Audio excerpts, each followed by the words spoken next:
Kawasaki was the first brand to give us a 2026 450, and for the last month now, we've been testing some A-kit suspension from Pro Circuit on here. Today we have Luke Boyk of Pro Circuit to explain to us all the details about this A-kit stuff. We all know A-kit sounds cool. We all know it's expensive, but what actually makes it different from the stock stuff? Well, this setup that we've been running with here, and then now we've been riding with it with Brian Medeiros. He's been testing suspension with Pro Circuit on it, and stuff's pretty sweet. It's almost identical to what the factory Pro Circuit KX450 riders are racing with. So let's get into the details. So we're testing the coolest of cool. You have multiple different options. You can obviously revalve stock stuff. You have the A-kit level suspension, and you also have a B-kit, right? We're working on the B-kit. The B-kit will probably be in about 3 months just because we haven't gotten the full parts for it yet. But as far as the A-kit goes, yeah, we have that ready to go right now. Awesome. And so for this video, we got some clips. Josh Holley was filming the stock stuff next to the A-kit stuff so you could see the differences.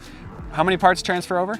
Realistically, probably only about 5 or 6. Really? Not a lot. So this stuff is next level. We were talking about some of the other brands, when you get A-kit versus stock, some of the parts cross over quite a bit, but when it comes to Showa and when it comes to Kawasaki, almost no parts cross over, and it really goes to show you that you're spending a lot of extra money, but you're getting all the technology that you guys developed with Showa and with the factory team, right? Yeah, a lot of these parts are only a Pro Circuit kit only. The outer fork tube especially, the inner fork cap. The lug is a little bit more universal to all the companies, but you know, the fork is really, you know, a low friction fork to where that's where you get most of the benefits out of what you're getting for your money. It gets pretty technical, honestly, when it gets into this stuff. You can see in some of the videos that we did on some of the surface texturing that it is, and it just makes it to where the seal runs on oil instead of the actual rod. So when you look at it, it almost doesn't make sense, but when you ride it, that's when you really notice, you know, wow, this is really a big difference. Yeah, yeah. And then also on the shock, you have high and low speed rebound. You have a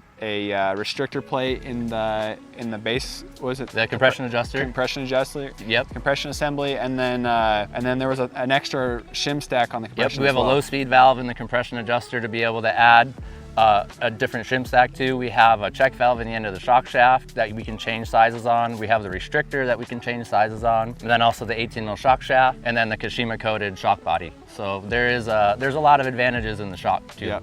That's for sure. And so when somebody's coming to you, is A-kit only for pro riders, or I mean, we know the vet riders are the guys that have the money to spend on it, but you can do it for anybody, right? Yeah, I feel like each guy has his own advantages of what you're getting out of it. You know, when you're going riding Supercross, you need the check valve for sure. You need the low speed valve. You need those things for the added hold up. For the vet guys, the low friction is really good because it does make it feel really good and plush under those conditions, especially when you're landing into a jump. So let's say if you're landing into a jump and there's a bump, and it's already loaded and it goes to move. I think that's one of the things that Brian pointed out, really, in like mini Talladega, you're landing, it's loaded, it's already hitting a bump, it really wants to still move there, where some of the production stuff wants to bind a little bit under that. Yep, yep. And it's pretty impressive, just the details that go into it when you see them back to back and you feel even the dim plush coating, right? Yep. On the inner, inside of the outer fork tubes, on the rod, and just all throughout the forks. And in the parts, I mean, like I said, it's really only 4 or 5 parts in the fork that translate from the production fork to our fork. Yep.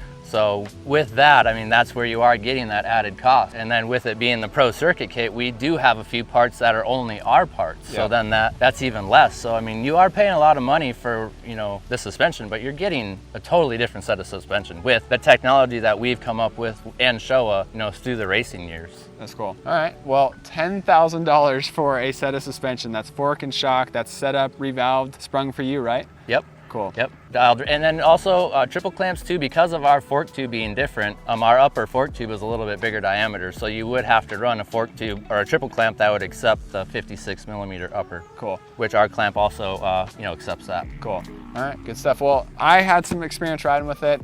For me, it's extra hold up but it's not an extra holdup in a stiff and harsh way, but just more predictable, blowing through the bumps, but it's not deflecting side to side, and that's something that I really appreciated. But Brian Medeiros, he's a suspension guy himself, and he's been riding with it lately, so let's hear what he thinks about it. All right, so I've been spending a lot of time on this Pro Circuit Showa A-kit suspension. For me, first time ever riding true A-kit suspension. I mean, as soon as we bolted this on the bike, you can immediately feel a difference from going down the first straightaway in Talladega.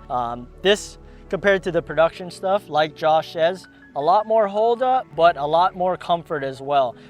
This stuff, when you ride it, it makes you want to go fast. It makes you want to hit bumps harder. This stuff is, I mean, it's worth every bit of the extra coin that you're gonna spend to get this stuff because of how different every part and piece is on this stuff. I've ridden KYB A-kit in the past on this motorcycle, and I can honestly say that this Pro Circuit Showa stuff outperformed that, and partially because I'm a suspension guy, and when it comes to suspension, the tuner is very important. You can have this setup, but if you got the wrong tuner, it's not gonna work. Yeah, Luke, tell us a little bit about how it was going from Josh's setup to my setup, and a little bit of those differences. It's actually really fun when I get to do this stuff, just because when you have different weight riders and different ability riders, sometimes those settings trade off to where they work well. And even when you got on it, the forks really weren't too far off for you. The shock was a little oversprung. We had to change spring rates and stuff like that. But actually, for how you like to ride, we needed to stiffen the fork up a little bit. So that was a kind of a cool thing, even though you guys weigh, what, 30 pounds different in weight? Fork springs and fork settings are a lot more based on preference and rider style than always weight, where shock springs still need to be based on your weight just to be able to get the sag number correct. So that was a really cool thing for me, just to see your feelings and what you were looking for, and how you were able to distinguish the compression and the rebound, because we went stiffer on compression 2 different times, and you're like, oh man, that still wasn't it. We went 2 clicks faster on rebound, and you came back in, and what was your your reaction? Oh, that was it. So that's all it took, was like, and that's kind of a cool thing for anybody really, is like, it went from being pretty good to, like, you said it was like really good. So it's like just those 2 or 3 clicks of rebound faster was like where it was. So that was a really cool thing, just to see, like, and to have you be able to dissect and figure out, oh, the rebound was sticking, is what the word you used. And then from there we were like, oh, sped it up 2 clicks, and from there we really hadn't touched it. Yeah. Yep, and that's another thing to be noted on this Showa A-kit stuff. The clickers make a difference. What was the exact measurement of the clicker difference? 1 click was like how many on a production? 2. It's only, yep. So this is an 8th click adjuster. So when you click this 2 clicks, it's like 1 click on a stock one.